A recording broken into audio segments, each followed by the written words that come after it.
Bienvenue au support didactique de contrôle non destructif préparé par Monsieur Chokri Trabelsi de l'Institut supérieur des études technologiques de Sfax.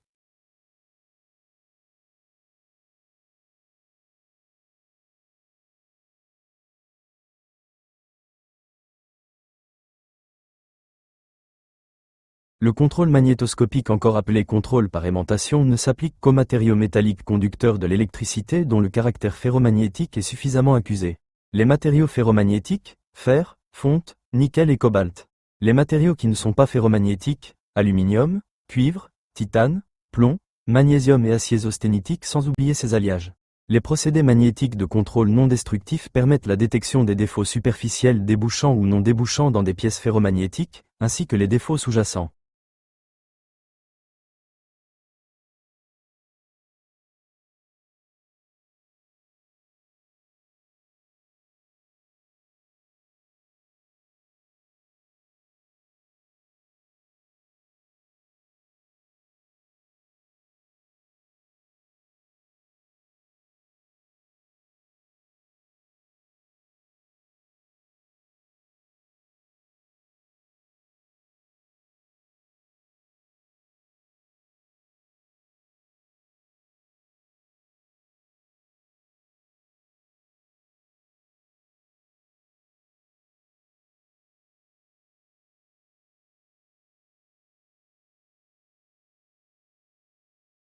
Si le défaut est débouchant et disposé parallèlement aux lignes d'induction, dans ce cas, les lignes d'induction s'écoulent de part et d'autre du défaut sans aucune perturbation à leur trajectoire.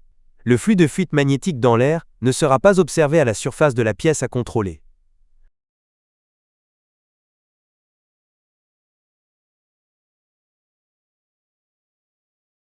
Si le défaut est débouchant et disposé perpendiculairement aux lignes d'induction, dans ce cas le défaut joue le rôle d'une barrière qui s'oppose à la propagation des lignes d'induction. Le flux de fuite magnétique dans l'air sera maximal et sa détection sera assurée.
Donc, voici le métalloscopie. Elle possède un seul bouton d'action. C'est elle qui va créer le champ magnétique. Et voici notre poire dans laquelle on va avoir l'oxyde magnétique de fer, couleur rouille, et je vais appliquer une surface mince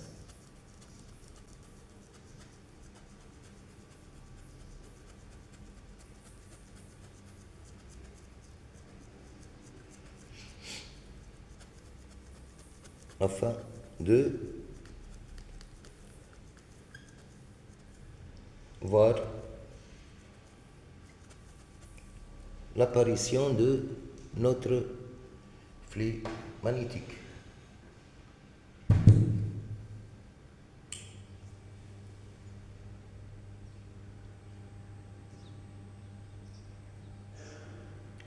Le maintien, presque, c'est de 30 secondes.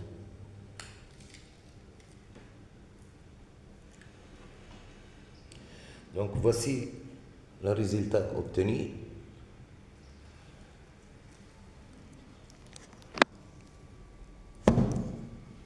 Voici le résultat obtenu. On constate qu'il existe deux zones neutres. L'apparition des lignes linéaires annulaires, sauf au centre, on peut avoir une seule ligne de forme rectiligne. Donc c'est le flux magnétique aux positions verticales du métalloscopie. On va refaire cette opération, mais on va changer la position de métalloscopie.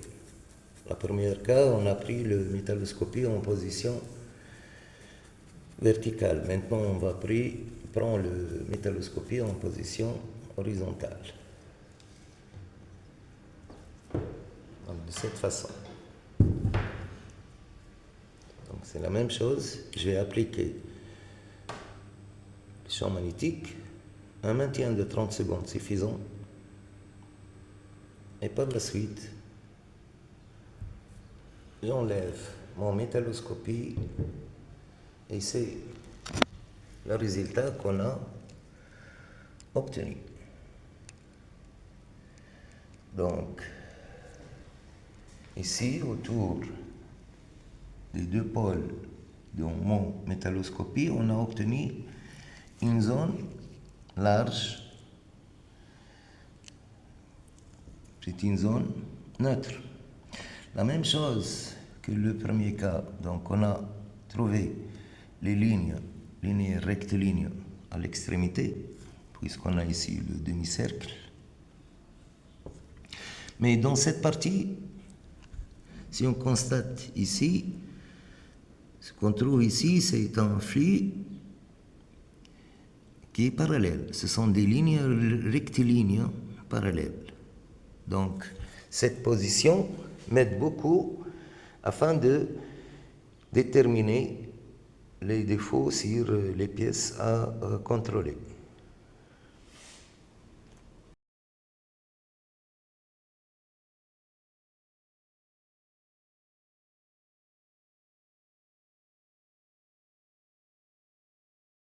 La méthode ne s'applique qu'à des matériaux ferromagnétiques, et la sensibilité est dépendante de l'orientation du défaut par rapport à la direction générale des lignes d'induction.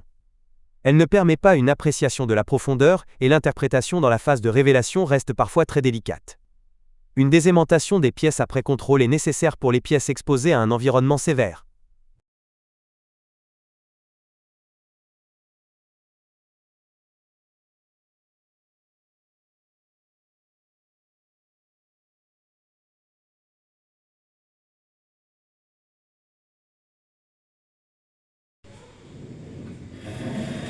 Donc pour le contrôle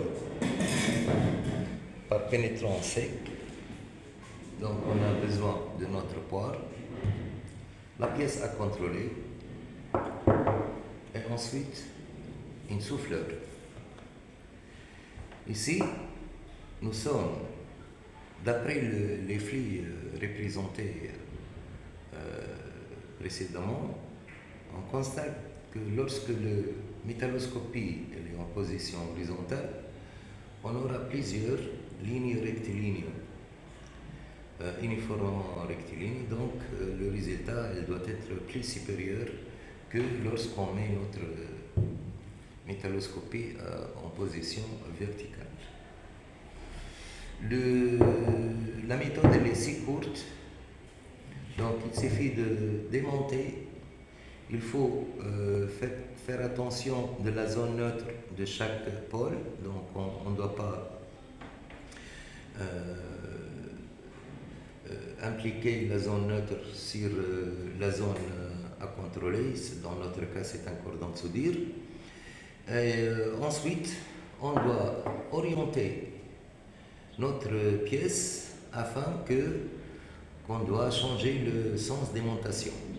Donc, commençons. Donc, c'est la phase d'excitation. Pourquoi j'excite avant que avant que j'applique le révélateur sec? Parce que économiquement, c'est moins cher. Et chaque produit d'oxyde magnétique de fer, il va s'orienter directement à sa position initiale, c'est un cause économique.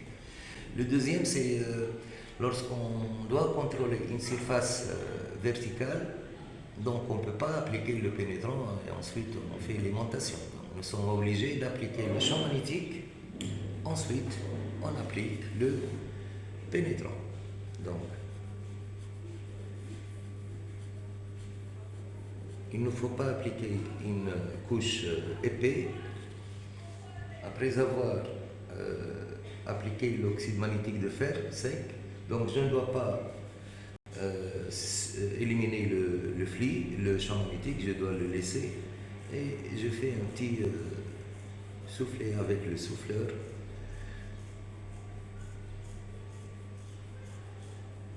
Et voici le résultat obtenu. Donc, je vais faire un petit rapproche. Donc voici le résultat obtenu. À chaque fois qu'on a une accumulation d'oxyde magnétique de fer, donc ça représente la présence d'un défaut. Ici le caniveau, ici il existe deux fissures, ils sont clairs, ils sont séparés, deux fissures séparées, ainsi qu'un effondrement, et aussi, ici il y a aussi un caniveau. Et par la suite,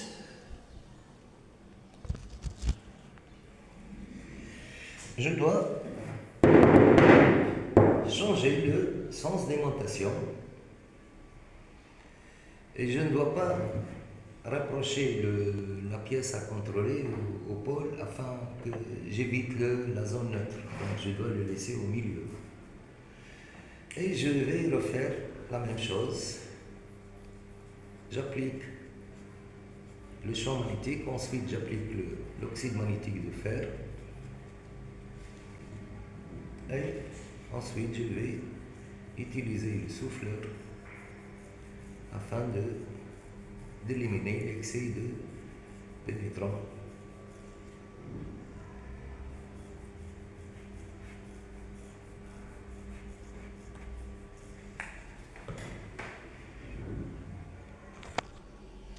Et voici le résultat obtenu. Donc presque, il n'y a pas grand-chose à mentionner. Sauf ici, dans cette zone.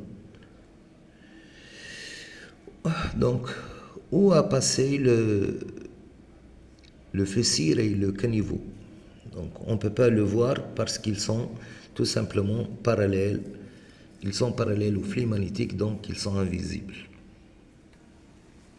La même chose, il va être appliqué avec un pénétrant coloré noir, un révélateur coloré noir et un révélateur fluorescent. Donc c'est une méthode si rapide, très simple et n'est pas compliquée.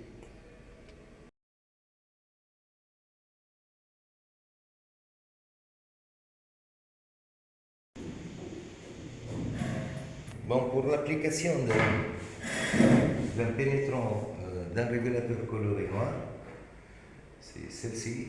Donc on a besoin d'appliquer un fond blanc avant de faire le contrôle avec l'oxyde magnétique de fer noir.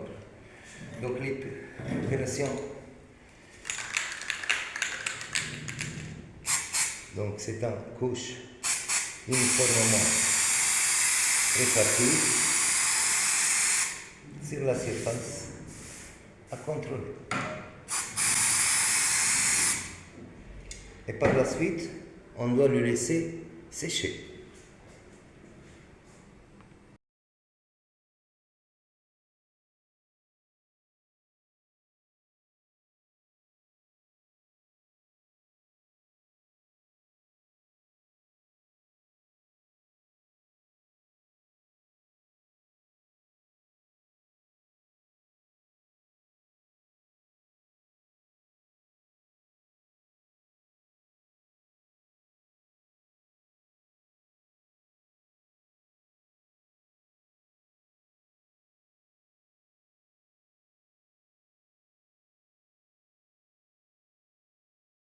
Suivant l'opération, donc on doit orienter la pièce et par la suite appliquer le champ et ensuite le révélateur.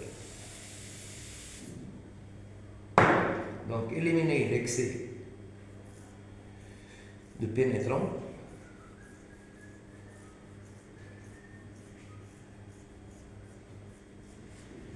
Et voici le résultat obtenu.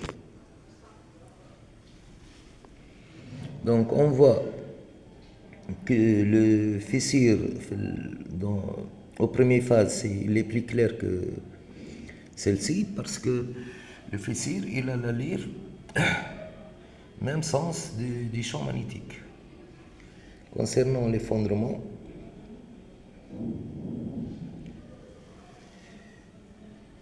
et voici le contrôle par pénétrant ou révélateur magnétique noir.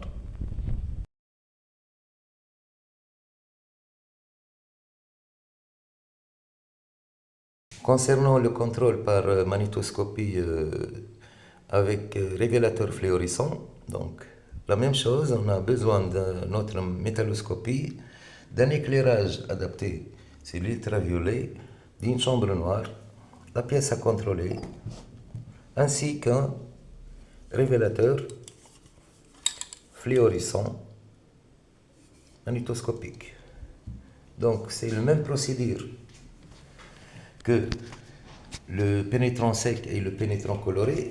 Donc on doit bien agiter l'aérosol et par la suite on excite et on applique le pénétrant.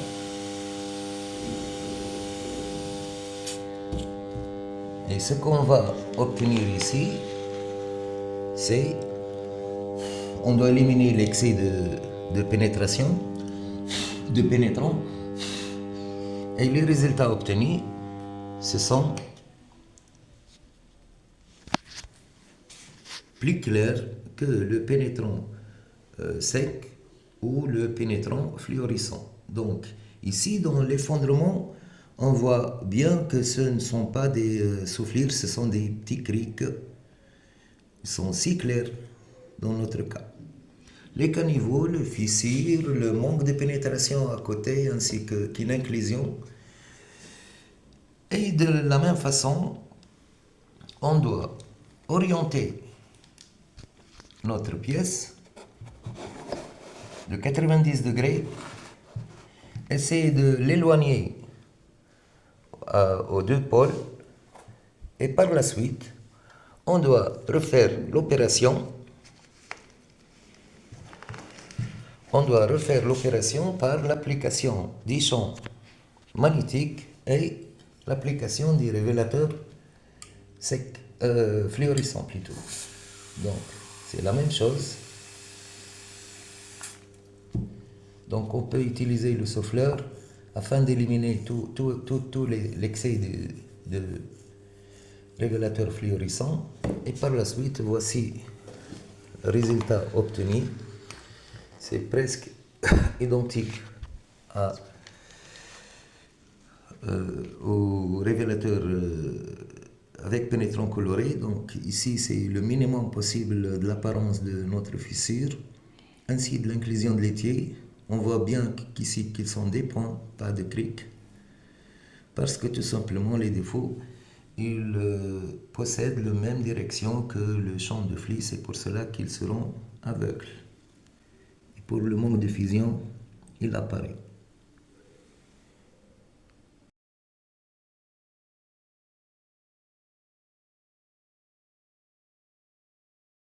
La désaimantation est une étape indispensable après un contrôle par magnétoscopie. Une fois l'inspection terminée, elle permet d'éliminer le champ magnétique résiduel de la pièce en utilisant un champ alternatif qui décroît progressivement. Cette opération est essentielle pour éviter que la pièce n'attire des particules métalliques abrasives lors de son utilisation ultérieure, ce qui pourrait l'endommager. Elle garantit également que le composant ne gênera pas le fonctionnement d'autres équipements sensibles et permettra de futures inspections sans interférence.